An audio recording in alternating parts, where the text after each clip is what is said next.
Now, as you know, my father, as I tell you some tales about my father.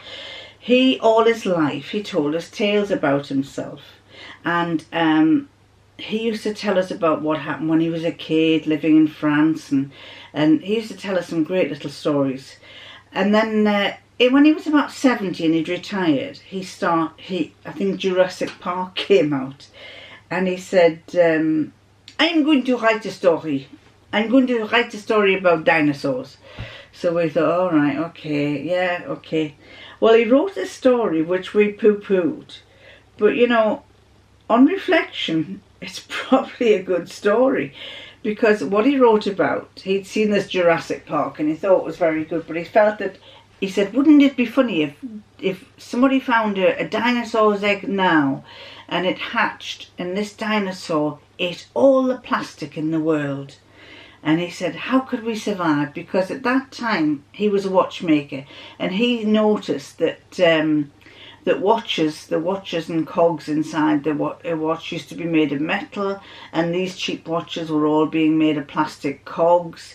He found that the washing machines used to be made of metal. Now they've got plastic cogs and plastic everything. All the bits that moved, the moving bits, were becoming plastic. Even the sewing machine, I've noticed, has plastic cogs inside it. So he kept thinking, what would life be like if dinosaurs came back to the earth and they ate all the plastic? And we said, and in a sense we could probably do with a few of those dinosaurs now to come and eat all that plastic. But we said, oh Dad, you don't want to be writing that. You want to be writing about your life history. You've told us some fantastic stories. Why don't you write your life history? So he set about writing his life history. And he kept saying, I did another chapter. And he did all these chapters. There were 24 chapters. There were 24 chapters that he did. And but unfortunately, he wrote it in English, and he's broken English. For all he was very intelligent. We used to say to him, Dad, you've lived in England since 1947. Since 1946 or 47. How come you can't speak English? How come you still got this French accent? And, you know, it used to amaze us. Anyway, he started writing this book, doing the chapters. But, it was very hard trying to read his English. It wasn't that it was hard, but he kept saying, and this happened. And then that happened, and then this happened, and then there was this boy, and then this happened. And I read it, and I said, Dad, this is a fantastic story, but somebody's going to have to rewrite it. Because the way it is, you can't really, I think we all gave up by about chapter 4 or chapter 5. So I think it was round about just before he died or just after he died that I set to rewrite this book for him.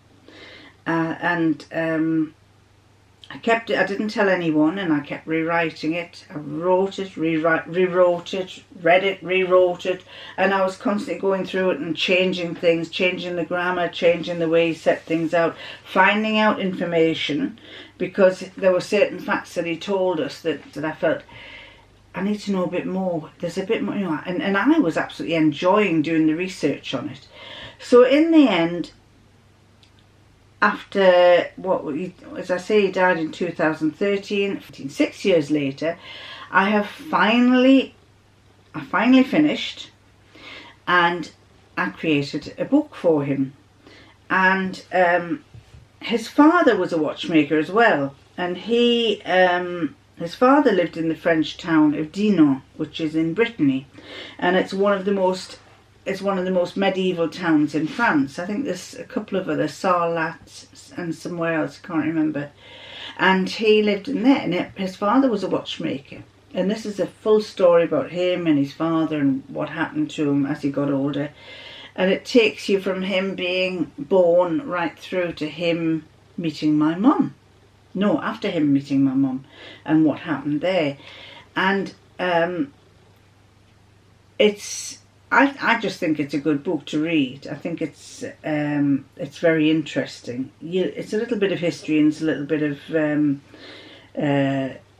it's quite entertaining in some ways.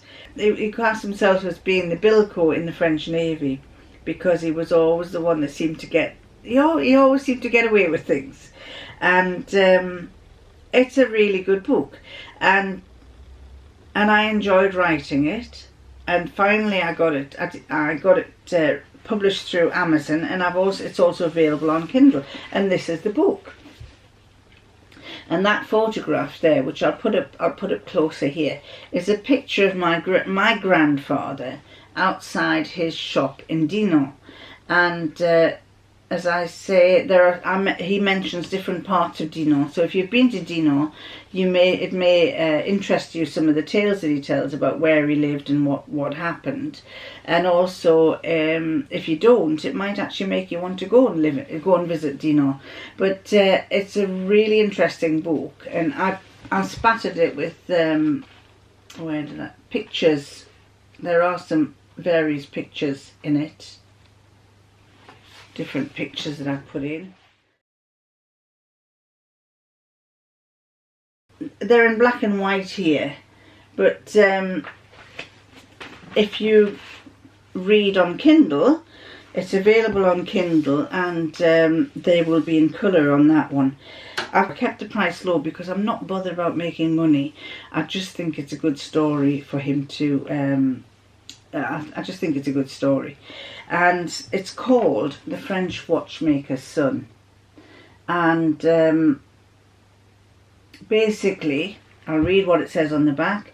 The true story about Jacques Doussart, who was born in 1919 in Dinan, Brittany, France. The eldest son of a wounded First World War veteran and watchmaker. Jacques, ever the inquisitive child, relates what life was like in Dinan during his childhood. His love of music and his town clock in Dinan feature greatly in his tales of his childhood. In his youth, Jacques goes against his parents' wishes and joins the French Navy. Just as he graduates, war is declared. Jacques recounts just how close to death he was and how great happiness was tainted with heartache. Through it all, his love of music helps him to deal with it. For those of you who know the old town of Dinan, it depicts a wonderful image of life there at the turn of the century. And for those of you who do not, it might actually make you want to visit and trace his childhood footsteps throughout the town. You can't fail to enjoy reading about his experiences. So it's The French Watchmaker's Son, and it's by me, Micheline Doussart. Now you're wondering why I've got my French name and I'm married, because when I married my second husband, he proposed to me, and he said, will you marry me? And I said, yes, but one condition. And he said, what's this one condition? And I said, well, I'll keep my maiden name. And because when I first got married, my first husband, I didn't keep my maiden name, and I didn't like it. I wanted my maiden name back. No, he says, I'm happy with it. He said, I'm happy with that. He says, you keep your maiden name. When I stop in a hotel, they'll think I've got a fancy woman with me. So anyway, I said, oh, that's a good idea. So anyway, if you are interested, and this is not a plug for you to spend money, but it just to let you know about it, it's The French Watchmaker's Son, and it's by me, Micheline Doussart, and it's also available on Kindle. If you do read it, and if you do buy it on Amazon or Kindle, I'd appreciate if you give some feedback, because it's nice to know what you think about it, and to see if you found it interesting or not.